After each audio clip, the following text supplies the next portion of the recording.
Operação contra rachas no Rio de Janeiro apreende mais de 20 carros. No Recife, a ação da PF cumpre mandados de busca e apreensão na Prefeitura e na casa do secretário de Saúde. A suspeita é de fraude na compra de respiradores. Eu sou Érica Reis e esse é o nosso Leitura Dinâmica. Fique bem informado. Fique comigo.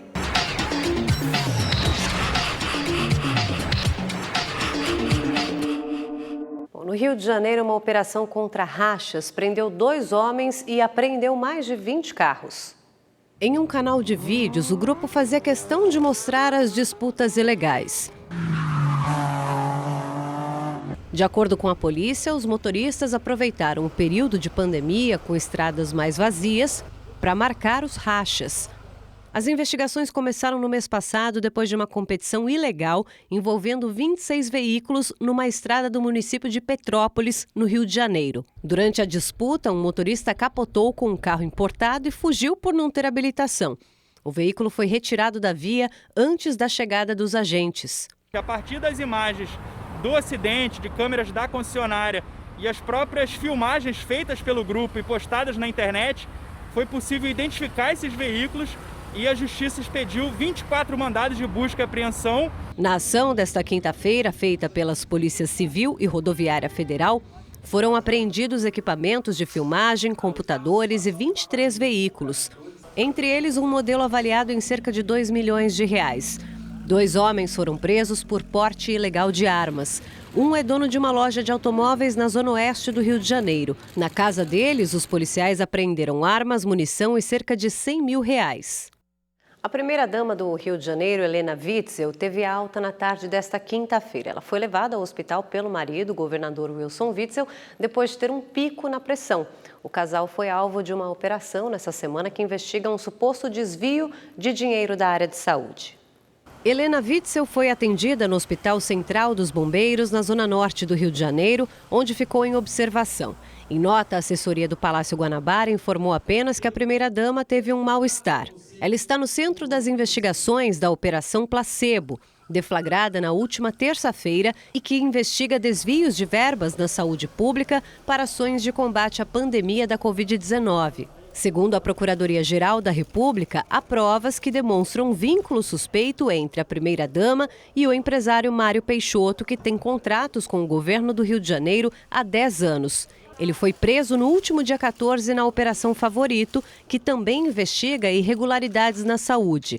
Na ocasião, a polícia apreendeu, na casa do empresário Alessandro Duarte, um contrato de prestação de serviços entre a empresa DEPAD Serviços Diagnósticos e o escritório de advocacia de Helena Witzel. Uma planilha aponta 7 pagamentos mensais de R$15 mil à primeira-dama. O acordo tinha validade de 36 meses. Segundo o portal da Transparência, o DEPAD não tem contratos com o governo, mas Alessandro também é dono da Rio de Janeiro Comércio e Serviços, que possui contratos com o Estado. Na gestão de Witzel, a empresa já ganhou 7 contratos que somam quase R$8,5 milhões. Somando os acordos antigos, ainda válidos na gestão Witzel, o empresário teria recebido do governo um total de R$43 milhões. Segundo o Ministério Público Federal, Alessandro é ligado a Mário Peixoto. O ex-secretário de Saúde, Edmar Santos, também está sob investigação. Ele foi afastado do cargo após denúncias de irregularidades nos hospitais de campanha. Nesta quarta-feira, a Justiça suspendeu a nomeação dele como secretário extraordinário no governo do Rio de Janeiro. E o Partido Republicanos, do prefeito Marcelo Crivella, informou que, devido aos fortes indícios de corrupção na Secretaria Estadual de Saúde, a legenda decidiu deixar a base do governo Witzel. O plenário do Supremo Tribunal Federal vai decidir sobre a continuidade do inquérito da disseminação e financiamento de notícias falsas. A operação da Polícia Federal, feita como parte das investigações, foi criticada pelo presidente Jair Bolsonaro. Ontem foi o último dia. E eu peço a Deus que ilumine as poucas pessoas que ousam se julgar melhor e mais poderosos que os outros, que se coloquem no seu devido lugar. Acabou, porra! Me desculpe o desabafo, acabou! Não dá para admitir mais a atitude de certas pessoas individuais, tomando de forma quase que pessoal certas ações. Nós somos um país livre. O presidente argumentou que os perfis alvos da operação não divulgam notícia falsa, apenas são veículos alternativos. Segundo Bolsonaro, investigá-los é ir contra a liberdade de expressão. O presidente ainda disse que ordens desse tipo não devem ser cumpridas e que é preciso colocar um limite no STF. Nunca tive a intenção de controlar a Polícia Federal. Pelo menos isso serviu para mostrar ontem. Mas, obviamente, ordens absurdas não se cumprem. E nós temos que botar um limite nessas questões. Bom, a Câmara dos Deputados aprovou nessa noite a medida provisória que permitiu ao governo federal autorizar a redução de salários e jornadas e a suspensão dos contratos de trabalho.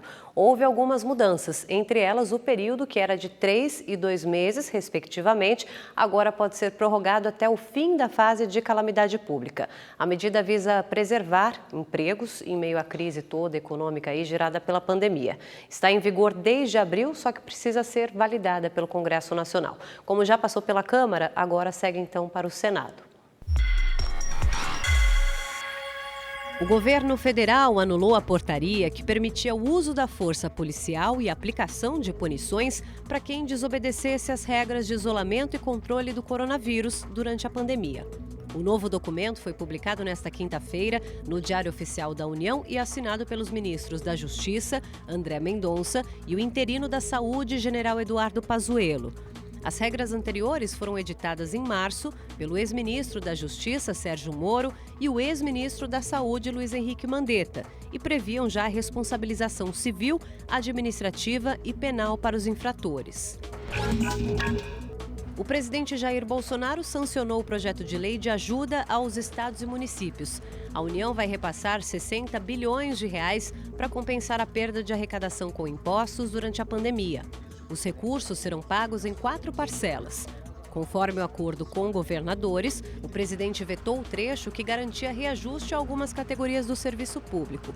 Pelo texto, os rendimentos ficarão congelados até o fim do ano que vem.